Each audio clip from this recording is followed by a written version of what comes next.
রাধে। মথুরায় এসে আমরা গোকুলের দুটো মন্দির দর্শন করে নেক্সট আর একটা মন্দিরের উদ্দেশ্যে বেরিয়ে পড়লাম।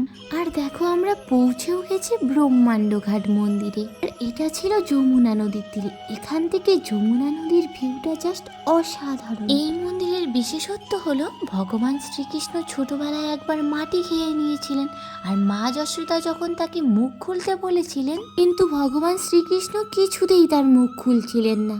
বাট যখন তার মুখ খোলানো হয় তখন মা যশোদা ভগবান শ্রীকৃষ্ণের মুখে গোটা ব্রহ্মাণ্ড দর্শন করতে পেরেছিলেন। আর তাই এই মন্দিরের নাম হয়েছে ব্রহ্মাণ্ড ঘাট। এরপর যমুনার জল মাথায় দিয়ে একটু ওম শান্তি করে নিজেকে শুদ্ধ করে নিলাম। তারপর আমরা এলাম মন্দিরের ভেতরে। আর এই মন্দিরে ভগবানকে প্রসাদ হিসেবে নিবেদন করা হয় মাটির ঢালা। তো এই মন্দির দর্শন করে এখন আমরা যাচ্ছি নেক্সট মন্দিরে। দেখা হচ্ছে নেক্সট মিনি ব্লগে।